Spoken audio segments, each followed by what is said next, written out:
ธันวาคมพุทธศักราช2565เวลา 23:30 นาทีเรือหลวงสุโขทัยได้ปฏิบัติภารกิจลาดตระเวน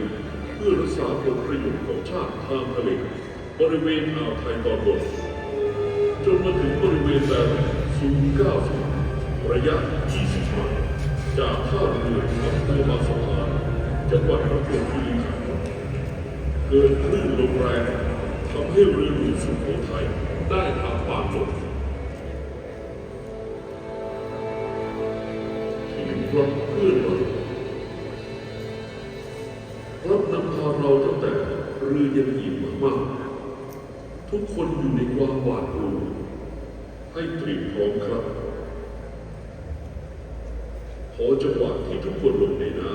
ำต้นเรือและนายทหารการอาวุธสั่งการพาเราว่ายน้ำเป็นกลุ่ม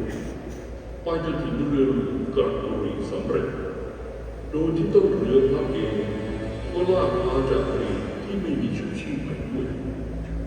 และยังคงตะโกนสั่งให้ทุกคนขึ้นเรือไปตลอดเวลาจนพวกเราส่วนมากขึ้นเรือได้ครับ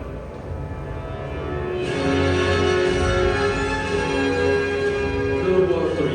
คนรักซิวโรโดได้ปฏิบัติหน้าที่ของต้นทุนที่ดีเป็นผู้บังคับบัญชาที่ดีและทหารเรือที่ดีอย่างสมภาคภูมิ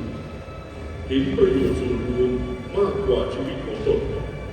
โดยช่วยเหลือผู้ใต้บังคับบัญชาของตนเองและคิดถึงเพื่อทหารเรือที่อยู่รอบตัวโดยไม่คำนึงถึงชีวิตของตนเกียรติประวัตินี้จะยังคงตราตรึงอยู่ในใจของพวกเราจนสิ้นไปนาวาตรีคนรักซิโรโดตำแหน่งต้นเรือหลวงสุโขทัยนักเรียนเตรียมทหารรุ่นที่50นักเรียนเดินเรือรุ่นที่107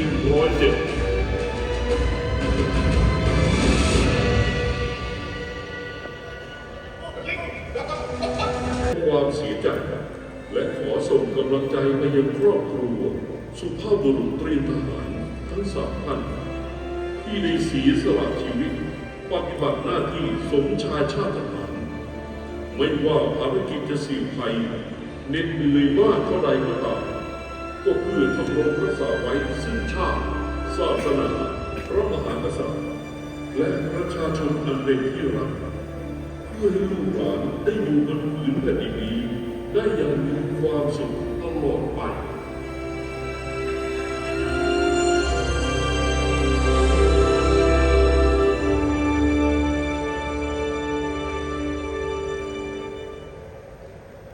ขอฝันใฝ่ในฝันเหลือเชื่อขอสู้ศึกทุกเมื่อไม่หวั่นไหวขอทนทุกข์รุกโรงโหมกายใจขอฝ่าฟันพ้องไห้ด้วยใจทำนง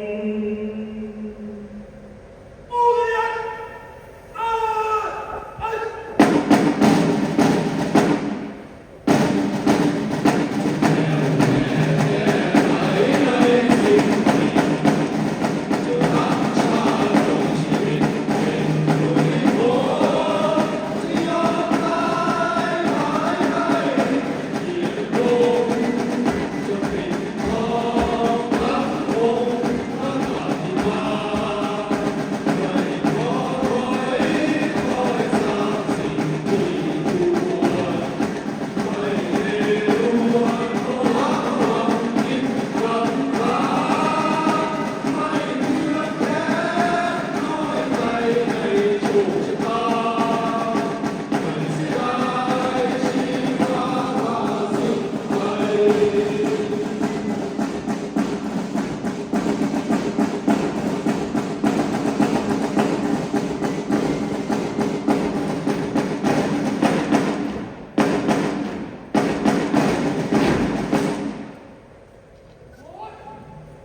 ลำดับต่อไปขอเรียนเชิญท่านประธานในพิธี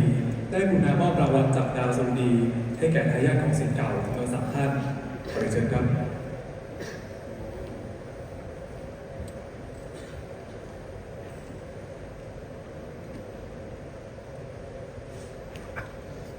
ท่านแรกเรียนเชิญนาวาโทนายแพทย์พลพัฒน์ศิโรดมพี่ชายของพลเรือโทพลรัตน์ศิโรดมนักเรียนเตรียมทหารรุ่นที่ 50 ค่ะ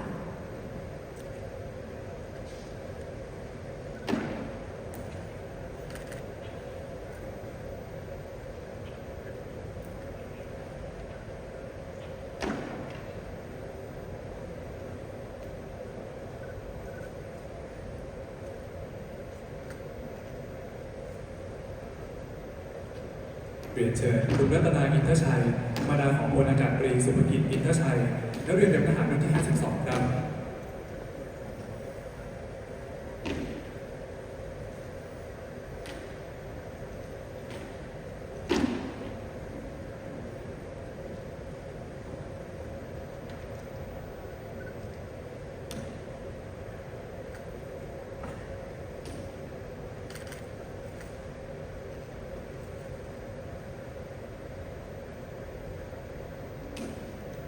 เรียนเชิญคุณกุลนาถกำลังดีมารดาของนักเรียนในร้อยบัวไนกำลังดีนักเรียนเตรียมทหารรุ่นที่ 61 ค่ะ